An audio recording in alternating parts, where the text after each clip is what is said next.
melhor é difícil. É um podcast em que Maria João Avilés entrevista portugueses que são exemplos de excelência. São os melhores nas suas áreas e contam como chegaram ao topo. Muito bem-vinda, Joana Gonçalves Sá, aqui ao Melhor é Difícil, aos estúdios do Observador. Vai ser um prazer enorme conversar consigo. E vou começar por uma coisa que me é irresistível começar por aqui. O que é ter uma identidade de cientista? Lembro-me que um dia ouvi dizer que ser cientista não é necessariamente um emprego, é uma identidade. Ora, o que eu queria saber é se nasce-se com essa identidade ou ela brota da certeza a que a Joana foi conduzida pelo estudo, os seus mestres, a investigação, o esforço. Obrigada pelo convite para estar aqui, é um gosto. Na verdade, eu acho que há tantas formas de fazer ciência como há cientistas. Cada cientista tem o seu percurso e tem o seu caminho. Quando eu disse isso, algo em que eu estava a pensar é como de facto as pessoas muitas vezes querem muito descobrir e imaginam para si que a sua vida vai ser essa procura de descobrir algo que ninguém sabe. Não sentem mais esse chamamento pela descoberta do que pela carreira em si. E claro, isso tem um lado bom, porque há uma vontade que vem de dentro. Claro, e tem um lado muito mau. Impulso. E tem um lado muito mau porque eu acho que muitas vezes é aproveitado pelo sistema académico, e como está muito ligado a esta identidade, as pessoas acabam por ficar presas, capturadas a estes temas que nem sempre as tratam bem, mas porque não se conseguem imaginar a fazer outra coisa. E eu imagino que seja muito semelhante, por exemplo, com o jornalismo e com outras, com as então, artes. Diga lá, imagina que é com o jornalismo, porquê? Eu vejo também que está situações muito precárias, de pessoas que muitas vezes estão em situações que não são ideais do ponto de vista nem profissional nem pessoal. Mas e gostariam até no jornalismo de fazer outras coisas? Sim, mas que querem tanto fazer jornalismo, ou querem tanto fazer arte, ou que querem tanto descobrir, que acabam por aceitar condições não ótimas para continuar a fazer o seu trabalho. Uma coisa que nunca lhe aconteceu. Eu tenho tido muita sorte. Muita sorte ou muito trabalho, muito estudo, algum sacrifício? Não, sorte com certeza sim, mas essa sorte talvez não a procurasse se não encontrasse um terreno ideal para se produzir. Eu acho que o trabalho é fundamental e acho que é difícil encontrar pessoas que cheguem a determinadas posições na sua vida, seja em que área for, que, a não ser que tenham padrinhos, que o façam sem muito trabalho. Mas é uma condição necessária, mas não suficiente. O que eu quero dizer com isto? Quero dizer que também há muita gente que trabalha imenso e que não consegue, quer dizer, que por muitas razões, não é? Eu penso muitas vezes nas senhoras que se levantam às 4 da manhã porque vivem nos subúrbios de uma grande cidade, 3 transportes, trabalham enquanto toda a gente está a dormir e continuam a trabalhar quando toda a gente já está em casa. Exato. E não é por aí, não é suficiente, não é? O trabalho não é suficiente. O trabalho é fundamental, mas é muito importante haver um certo contexto, ter tido sorte, ter havido uma circunstância que permita que as pessoas possam de facto fazer aquilo que querem e que gostam e ter algum sucesso. Repito o que disse há pouco, foi o que lhe aconteceu assim, vamos ouvir. É o que me tem acontecido. É o que tem acontecido e vai com certeza continuar a acontecer, eu não duvido um segundo. A Joana formou-se em Engenharia Físico-Tecnológica, doutorou-se em Biologia dos Sistemas, tendo desenvolvido a sua tese em Harvard, uma das melhores universidades, há quem diga até que é a melhor do mundo, norte-americana. Eu pergunto, o que é que queria, sobretudo, fazer com essa, e até se prende com o que estávamos a dizer, o que é que queria, sobretudo, fazer com essa acumulação de saber, com o que estudou, com o que descobriu, com o que amadureceu, o que aprendeu e, sobretudo, chegando até ao mais alto, o suposto mais alto, ou dito mais alto, grau de qualidade do ensino, que é Harvard. A verdade é que o meu percurso foi muito pouco pensado. É muito fácil nós, quando olhamos para trás, construirmos uma narrativa. Exatamente. E parece que aquilo foi tudo planeado, A, B, C, D. Sim. E não foi nada linear. Eu tive sempre muitas indecisões, por exemplo, no secundário, para que área que eu ia escolher. Não foi claro que era esta não. Desde a adolescência? Não. havia muita coisa que eu achava interessante e continuo a ver, na verdade, e não foi fácil. Depois, a certa altura, decidi ciências, e depois, dentro das ciências, estive a hesitar imenso tempo entre as ciências da vida e as ciências exatas, depois, eventualmente, a física, mas mesmo durante a física continuava a pensar em biologia e em outras coisas, e depois surgiu uma enorme oportunidade, é uma sorte incrível. Lá está a sorte. Não, bem-vinda, diga. Que foi ter entrado para um programa doutoral extraordinário que entretanto já não existe, mas que abriu as portas a muitos colegas. Está-se a referir? Ao programa do Instituto Gulbenkian de Ciência. Sim, já lá vamos. Eu estava no antes. Sim, não, e aí é que depois houve uma possibilidade, por exemplo, de desenvolver a minha tese em Harvard, foi através desse programa, e depois quando nós começamos a ter estas sortes, não é? Depois é mais provável vermos até mais sorte, não são acontecimentos independentes, não é? E então, quanto mais oportunidades vão surgindo, maior é a probabilidade de aparecerem outras oportunidades boas, e com o trabalho e tentando ao máximo ir agarrando e podendo fazer coisas diferentes. E entretanto, já vamos ao Instituto Gulbenkian de Ciência, mas eu pergunto o seguinte...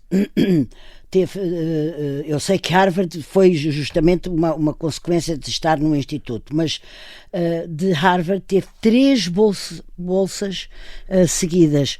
Ou seja, isto não pode deixar de ser um orgulho e um reconhecimento do seu valor pela aquela instituição académica. Não, eu fui para Harvard com uma bolsa do Instituto Gulbenkian de Ciência e da Fundação para a Ciência e a Tecnologia, e depois essas bolsas do Conselho Europeu de Investigação tive já como investigadora em Portugal. E aqui, mas teve, é aí que eu quero chegar. Sim.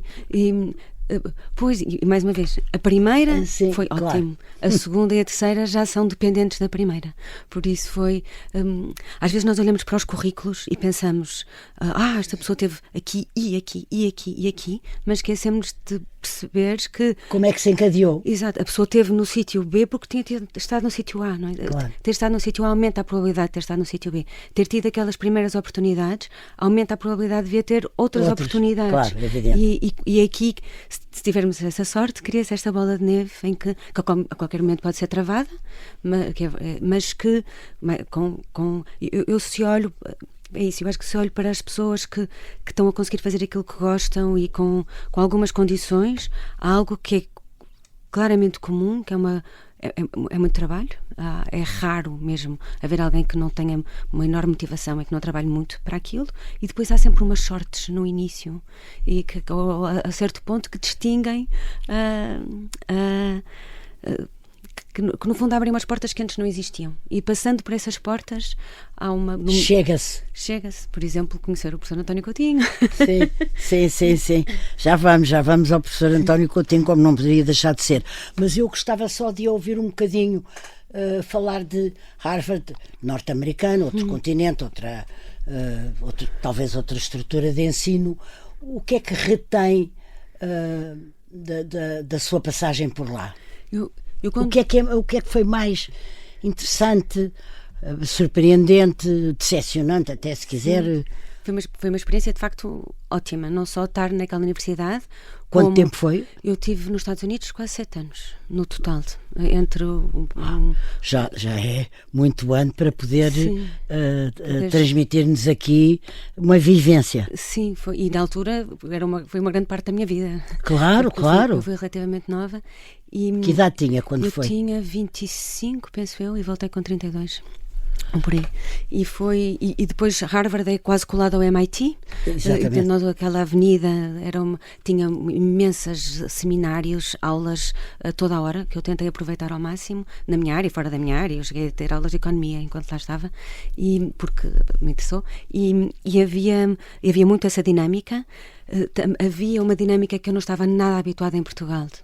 Por exemplo? Apoio aos alunos, pelo contrário. Portanto, eu vinha do Instituto Superior Técnico, mas eu acho que a maior parte das outras escolas de engenharia em Portugal são semelhantes, em que havia até uma cultura de abuso, não é? De dizerem aos alunos: vocês não prestam, vocês são fracos, vocês não deviam estar aqui.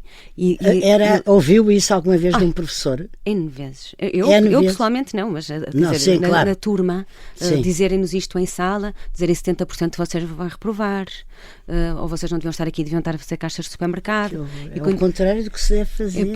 E quando eu cheguei a Harvard, era o oposto. Eu depois dava lá aulas, porque praticamente todos os estudantes de doutoramento dão aulas de apoio, e se eu dava um C, que aqui em Portugal seria uma nota razoável, por exemplo, para estas universidades, para estas escolas, vinha a cavalaria, não é? Vinha tudo perceber o que é que se tinha passado com aquele aluno e apoiar. E a ideia era: se vocês estão aqui é porque são bons. Portanto, se vocês não estão a ter boas notas, nós estamos a falhar. Claro. E então, como é que nós, instituição, vamos garantir que vocês saem daqui e dão o melhor possível? E esse olhar... Mas é uma cultura muito americana. Não tem nada a ver, não é? Não tem nada a ver. E eu lembro que quando comecei a dar aulas, e um dos primeiros cursos que eu dei era alunos era uma cadeira opcional para alunos de Harvard e do MIT, e eu estava cheia de medo. Porque imaginei que eles fossem todos muito melhores do que eu e soubessem mais do que eu, o que é que eu ia ensinar a alunos de Harvard e do MIT. E depois foi um choque tremendo. Claro que eram alunos muito bons e capazes, mas acima de tudo perceber o contraste entre eles e os meus colegas, por exemplo, do técnico, em que eu até hoje acho que os meus colegas que eu tive ao longo do curso eram absolutamente extraordinários e nunca ninguém lhes disse. Aliás, eu acho nunca ninguém lhes disse: tu és extraordinário, que apetece dizer. Não, porque nós próprios, na altura que estávamos lá, ninguém se apercebia.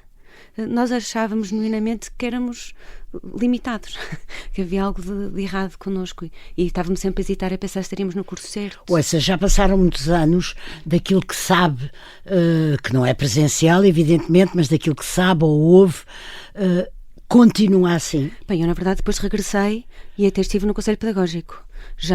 Peço desculpa, isso é que passou-me, sim. Foi tão pouco tempo que eu nem costumo pôr no currículo, na verdade. E é claro que está muito melhor, mas muitos dos mesmos vícios continuam e tem sido aberto. Há vários jornais até que fizeram reportagens sobre isso. Há uma cultura que é muito difícil de mudar, que é a ideia de uma escola como filtro, que está lá para selecionar quem é que se salva e quem é que não vale a pena, ou uma escola como regador, que está lá para garantir que todas as sementes que lhes entregam são regadas e podem florescer o mais possível. E acho que essa diferença de visão que duas escolas podem ter, duas escolas de elite ou duas escolas que querem o melhor para os seus alunos, podem ter a visão do filtro, ou do coador, ou podem ter a visão do regador. E eu gosto mais da visão do regador porque acho que nos permite chegar mais longe. Olha, a propósito de regador, vamos perder, no sentido de gastar, algum tempo então com o Instituto Gulbenkian de Ciência, não só pela instituição que foi, mas por eu ter-me apercebido, e também não só do que li, mas do que entretanto falei consigo e ao longo do tempo com outras pessoas, do enorme valor que teve para a ciência em Portugal e para o desenvolvimento dessa disciplina, mas também para a criação de uma outra ideia, se bem percebi, do que pode vir a ser a ciência e o que é que nós podemos fazer com ela. Tenho que me corrigir se eu estiver a dizer coisas... Para mim descreveu perfeitamente. Foi mesmo uma escola em diferentes sentidos e nos melhores sentidos. Mas temos que explicar um bocadinho a quem está a ver ou a ouvir a formação do Instituto Gulbenkian de Ciência. Portanto, o Instituto, havia um Instituto de Estudos Avançados da Gulbenkian, em Oeiras, que a certa altura foi convertido mais em Ciências da Vida e Ciências da Saúde, e que em mais ou menos 93 começou um programa doutoral. 1993 começou um programa doutoral único, tanto quanto eu sei, único em todo o lado do mundo. E o que acontecia era... Em todo o lado? Em todo lado, qualquer lado. E este programa doutoral, como funcionava, era que selecionavam alunos, não interessava as notas que tinham tido na universidade, não interessava de que área que vinham, portanto, o curso era em Ciências da Vida ou em Biologia, mas não interessava se vinham da Física ou da Matemática ou de onde fosse. Contava muito uma entrevista e contava muito encontrarem algum potencial Aí vai ter de perguntar a outras pessoas como é que éramos selecionados, mas havia uma grande diversidade e acho que isso também gostavam que as pessoas fossem diferentes. Porquê é que eu vou ter que perguntar a outras pessoas? Porque eu nunca tive o lado de selecionar. Eu só conseguia ver os colegas o que é que tinha sido Tá bem, que tem razão. éramos muito diferentes. Perguntarei. E foi uma experiência. E depois o que acontecia era que os que tiveram essa sorte, nós tínhamos aulas durante 7 a 9 meses, mas as aulas eram todas dadas por professores internacionais e no final o sistema era mais ou menos uma semana de aulas, um tema, com professores que vinham de todo o lado do mundo para nos ensinar, ensinavam-nos o estado da arte, o mais avançado dentro daquela área, e depois ao fim dessa semana eles iam-se embora e vinha um grupo novo. E então nós éramos expostos a um nível, a uma qualidade única e olhavam para nós, quer os professores, quer a direção do programa, eu já sou de uma segunda edição, olhavam para nós como tendo imenso potencial e com esse olhar de confiança e de... Quase de igual para igual? Sim, mas mesmo muito, não é? Das perguntas, de discutir, e depois aquela era uma semana de imersão, nós estávamos ali, levávamos a jantar, almoçávamos com eles, estávamos a falar sobre ciência a toda a hora. Quantos, por exemplo? Nós éramos, no meu ano, eu acho que nós éramos talvez 15 alunos, acho que variou. Portanto, pouco neste poucos, sentido. Sim. Era maravilhoso.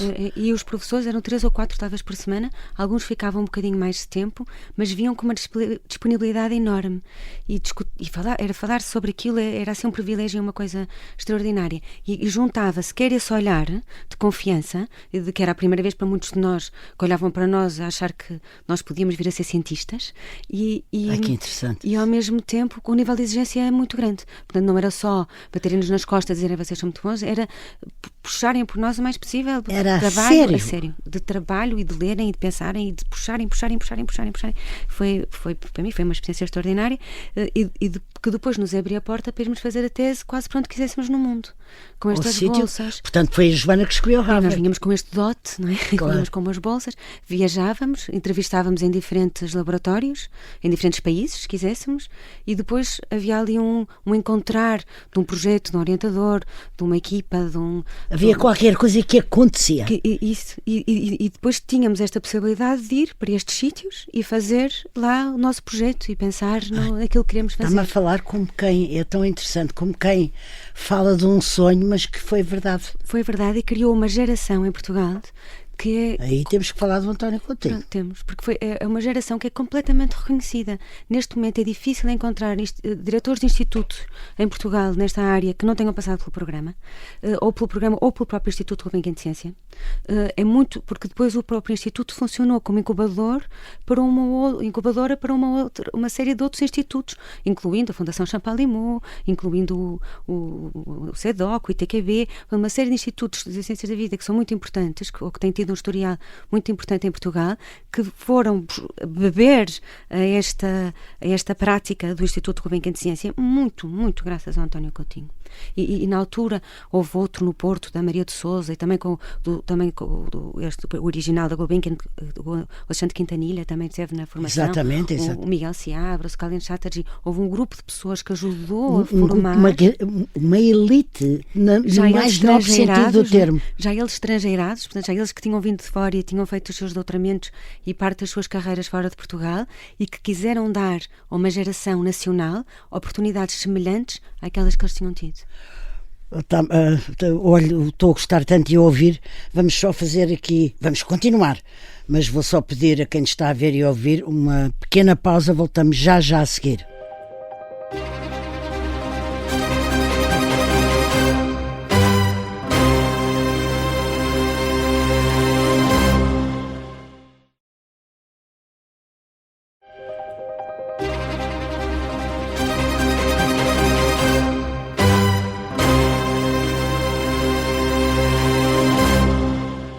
Joana, estávamos a falar do sonho que foi para si, um sonho, uma realidade e enorme, o enorme privilégio da sua formação no Instituto Gulbenkian de Ciência e estávamos concretamente a falar de uma personagem, tem o estatuto de uma personagem, o professor António Coutinho, da importância que ele próprio e a pessoa dele, a personalidade dele, a forma mentis dele teve nisso tudo que acabou de descrever. E, portanto, eu gostava que fosse a Joana a recordá-lo agora aqui um pouco. Também é um convidado desta Melhor é Impossível. Pois, eu acho que é raro haver pessoas que deixem um legado e um impacto tão grande nas gerações seguintes como ele tem deixado. O que é que achava que havia na personalidade dele que tivesse dado origem ou tivesse tido como consequência tudo o que descreveu? Eu acho que há aquela conjugação... Uma mistura de ingredientes, uma personalidade especial, Há uma conjugação de fatores, não é? Porque é uma pessoa muitíssimo inteligente, é uma pessoa com uma enorme capacidade de trabalho e é uma pessoa que tem algo que é muito incomum, que era esta confiança que ele nos transmitia. Mas era aí que eu queria chegar, porque há muita gente muito inteligente, outras com muita capacidade de trabalho, mas... Não, mas ele é um regador. Portanto, nunca é aquela butifarra que vai tentar matar as sementinhas. Para mim foi, e sei que para muitos funcionou como regador. Nós por vezes chegávamos, eu acho que era uma experiência muito, muito comum, de nós chegarmos ao gabinete dele com uma ideia e dele a explicar, e por mais louca que fosse, e uma delas foi algo que depois eu acabei por desenvolver, e ele só dizia: força, rapariga, como é que eu posso ajudar? Força, rapariga, ótimo. E é tão Porquê é que era louca a ideia? Porque na altura era para tentar replicar este modelo do programa doutoral, de que eu tinha sido aluna e uma enorme beneficiária, para os PALOP. Pois, eu achei que devia ser isso, e era a minha próxima pergunta, porque foi quer dizer, uma iniciativa sua absolutamente extraordinária e talvez a maior que tenha tido pelo impacto e a enorme massa de gente a que chegou. Espero que sim. Foi com certeza. Só às vezes então foi fundadora e diretora do programa de pós-graduação de ciência para o desenvolvimento, com o objetivo de promover a investigação científica nos países africanos de expressão portuguesa. Foi uma grande empreitada. Foi uma enorme empreitada e que foi assim, não é? Portanto, a certa altura eu estava a pensar na sorte que tinha tido por ter e como é que nós podíamos prolongar ou transmitir ou levar essa sorte. Sim. E era mais ou menos óbvio que nos países, nos PALOP, não é? Portanto, nos da lusofonia africana, ou fazia Portugal ou Brasil, ou não ia ser feito, porque... Ou não ia ser feito, claro. E foi com essa ideia, nós começámos a falar sobre isso, antigos alunos, e depois apresentámos ao professor António Coutinho, que é a única pessoa, na verdade, que eu trato por professor e que vou tratar para sempre. É a única pessoa. Isso é que diz tudo. É o maior elogio que se pode fazer. É mesmo verdade. E fui lá e eu acho que me entusiasmei se calhar mais do que os outros, porque estávamos todos a falar num encontro de antigos estudantes, e fui lá e disse: então, e se nós fizéssemos isto? E ele disse: força, rapariga. E isto numa altura de crise, portanto estávamos na altura da Troika, eu tinha acabado de terminar o doutoramento, de defender, ainda estava um bocadinho incerta em relação ao que ia fazer a seguir e a concorrer a projetos, e tive este apoio do Instituto. Na altura ele era o diretor, não foi diretor durante muito tempo, depois veio o Jonathan Howard, quem continua a receber completo apoio.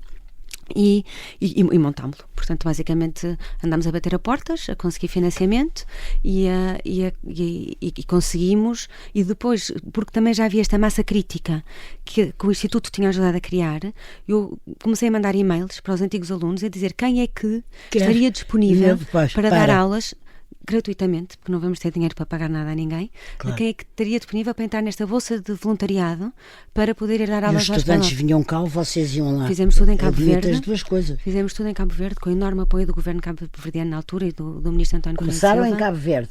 Ou juntaram de outras Áfricas ex-portuguesas em Cabo Verde? Todos os países iam para Cabo Verde passar um ano. Sim. Fizemos o mesmo modelo com professores de todo o mundo, os melhores que encontrávamos na área, muitos dos quais antigos alunos do programa, mas professores que vieram da Austrália, do Tahiti, dos Estados Unidos, do Brasil. Portanto, ultrapassou as fronteiras da lusofonia. Os professores vinham de todo o lado para estarem lá uma semana com os alunos e para terem a experiência de imersão de falar com cientistas do topo aos estudantes africanos, para terem a experiência que nós tivemos. Lá em Cabo Verde? Eu estive 3 anos entre Lisboa e Cabo Verde, porque na cidade da Praia, com certeza.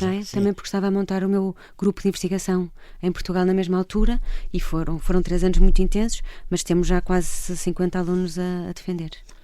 Olha, e hoje, eu ia fazer outra pergunta, mas ainda quero voltar atrás. Hoje, o que é que resta disso? Existe, continua? O programa terminou, foram 4 anos, 4 edições. Mas está bem, mas não houve uma... Não houve renovação. O programa nestes moldes já não existe. Agora há estes alunos, que muitos dos quais regressaram aos seus países, e que me dá um gosto enorme, porque muitos deles estão de facto a conseguir fazer investigação, e com imenso sucesso. Outro dia algumas, por exemplo, antigas alunas, agora cientistas, que regressaram a Cabo Verde e já conseguiram ir para Cabo Verde em fundos competitivos internacionais mais dinheiro do que todo o governo cabo-verdiano tinha investido no programa inteiro. Portanto, já se pagou quase 10 vezes. Que interessante.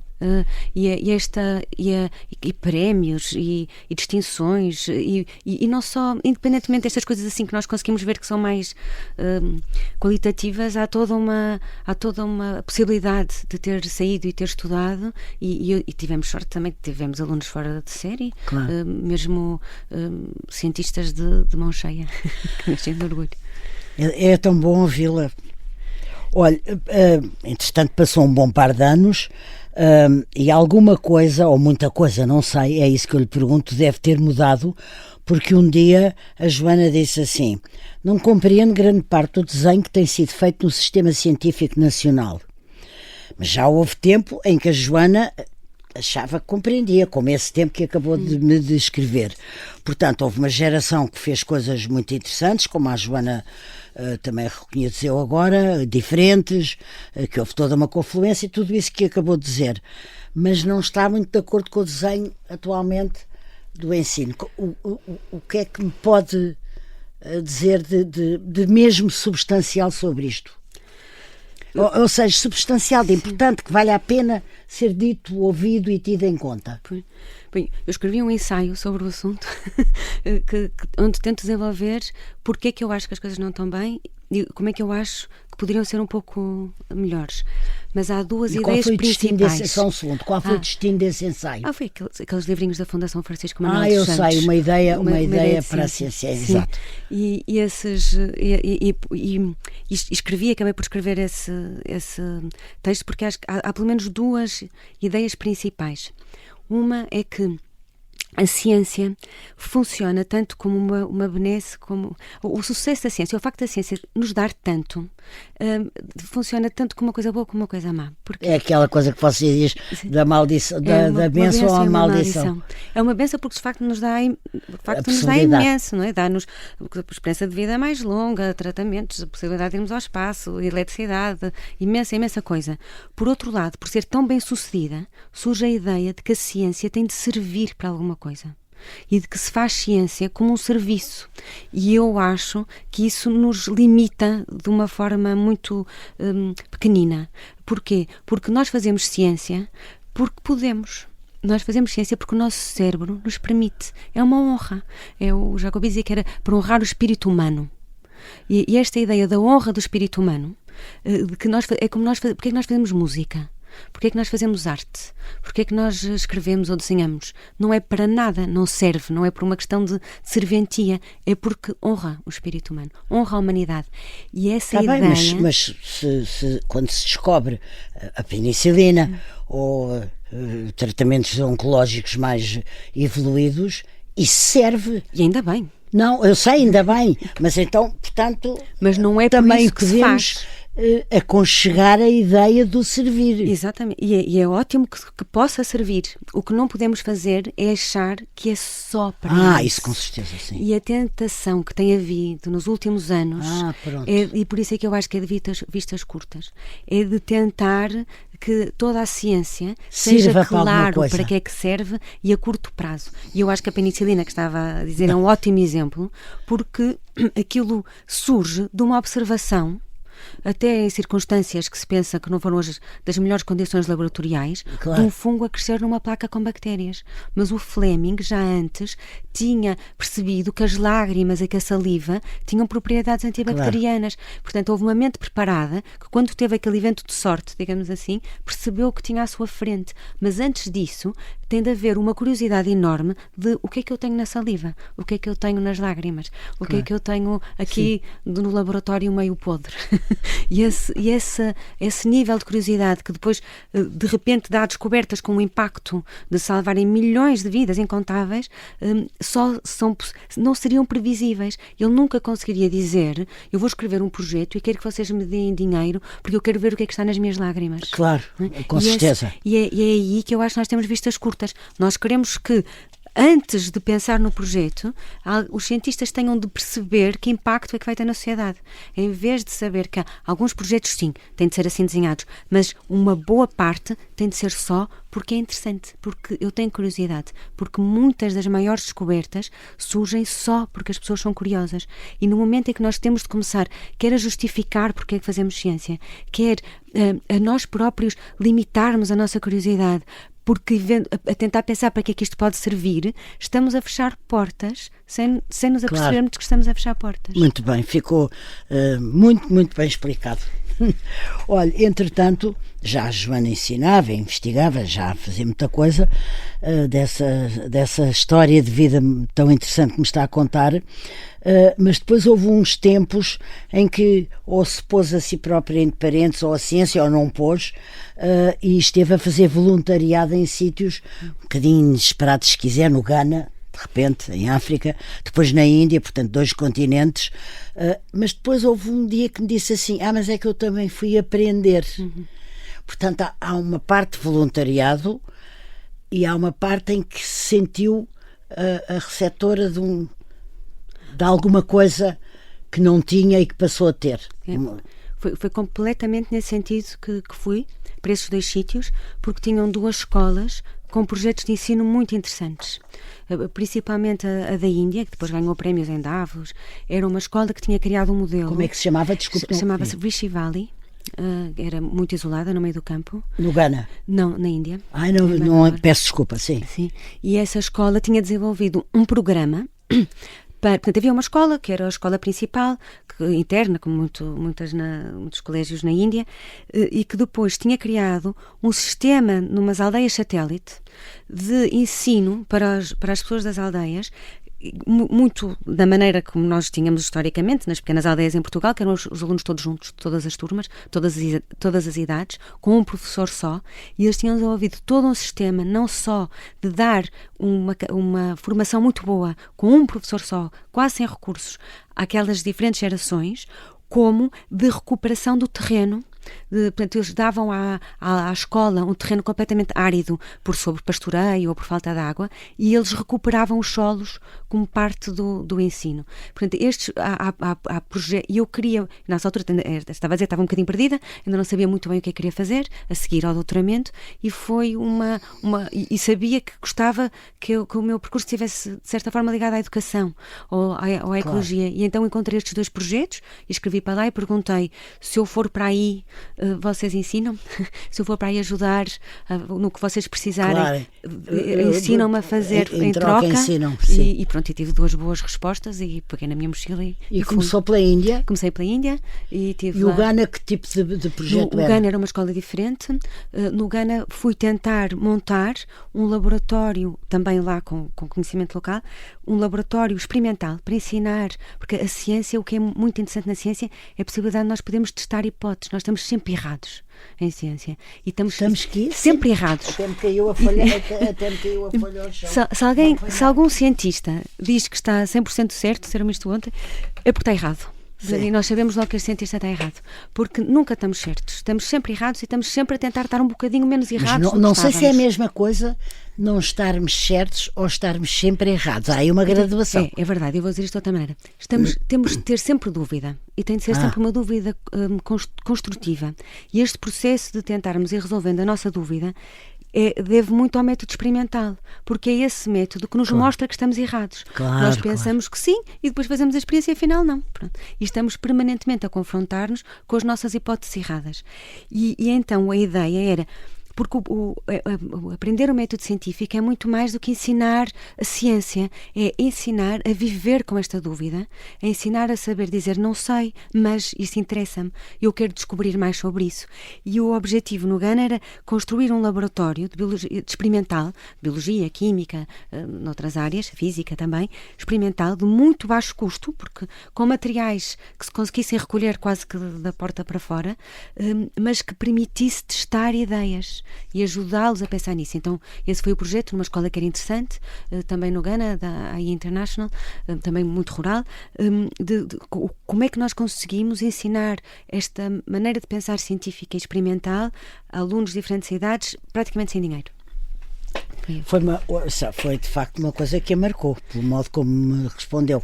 É uma coisa que está consigo, que você guarda. Sim, depois conseguimos replicar alguns desses modelos em Portugal. Eu ia perguntar, a experiência que trouxe, pôde aplicá-la aqui? Foi também no Instituto Gulbenkian de Ciência, já sob a direção da Mónica Betancourt Dias, criámos um programa para a Ciência e Sociedade, que incluía ensino experimental nas escolas a baixo custo, com uma equipa ótima, e também desenvolvemos um kit para fazer experiências já mais avançadas, biologia molecular, que cabia numa mala, em que então as pessoas podiam levar um avião. E tudo isso existe hoje? Tudo isto existe. O primeiro PCR, que foi feito na altura da pandemia, que toda a gente falava dos PCRs para ver se íamos o vírus ou não. Sim. O primeiro PCR feito na Universidade de São Tomé foi feito com uma destas malas por um dos antigos estudantes do programa, que entretanto tinha regressado. Que interessante. Foi feito? Com uma destas malas que desenvolvemos lá no Instituto. Que muito graças ao Nuno Moreno e outras pessoas. Bravo!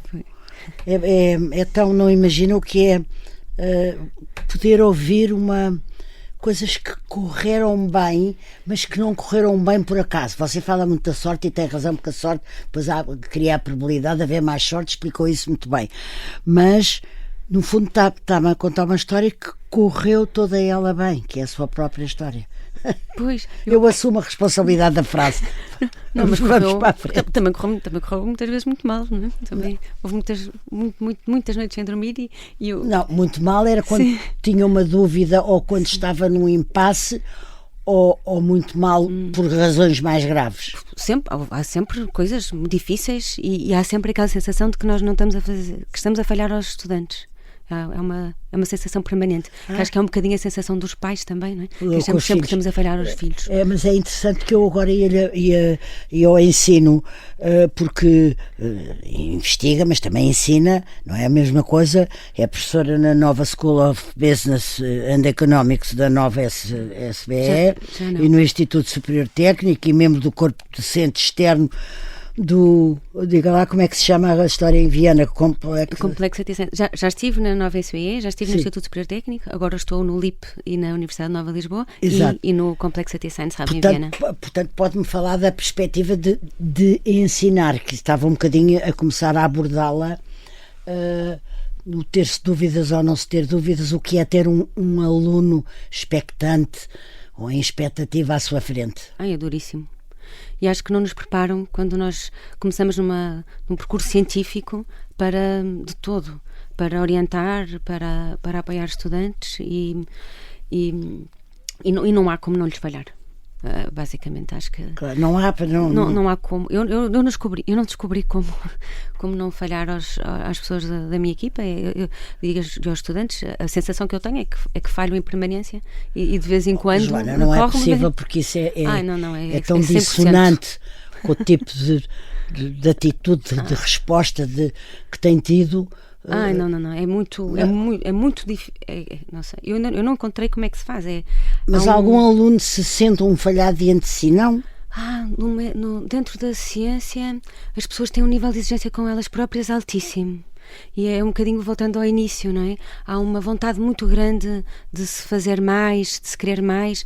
Mas até uma coisa é a vontade moderá-los. e a curiosidade, a outra é o falhanço, e não é a mesma coisa. Mas é uma experiência sistemática. O meu orientador dizia que nós, em investigação, falhamos 90% do tempo e 10%, ou de vez em quando corre qualquer coisa bem e defendemos a tese. Portanto, a experiência é de frustração permanente e é preciso um ambiente muito particular e é preciso, às vezes, um contexto, um arcabouço muito particular para se passar pelo processo. Que a É uma Joana pena tem.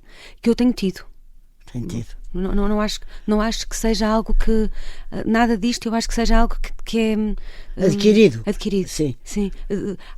Tem havido circunstâncias que me têm permitido aguentar os Ir embates. adquirindo. Sim, e aguentar os embates, que são muitos e são Nomeadamente, e já me estou a despedir de si, nomeadamente a sua casa, o seu marido, 2 filhos, com certeza que depois quer dizer, não, aí não há a palavra falhanço de maneira nenhuma. Joana, queria-lhe agradecer muito, muito, muito ter vindo. Gostei muito de ter conversado consigo e acho que os nossos ouvintes, ou quem nos estava a ver também, ficaram a saber mais e mais familiarizados com aquilo que pode ser a ciência, como é que se chega lá, como é que não se chega e todo esse caminho. Muito obrigada, Joana.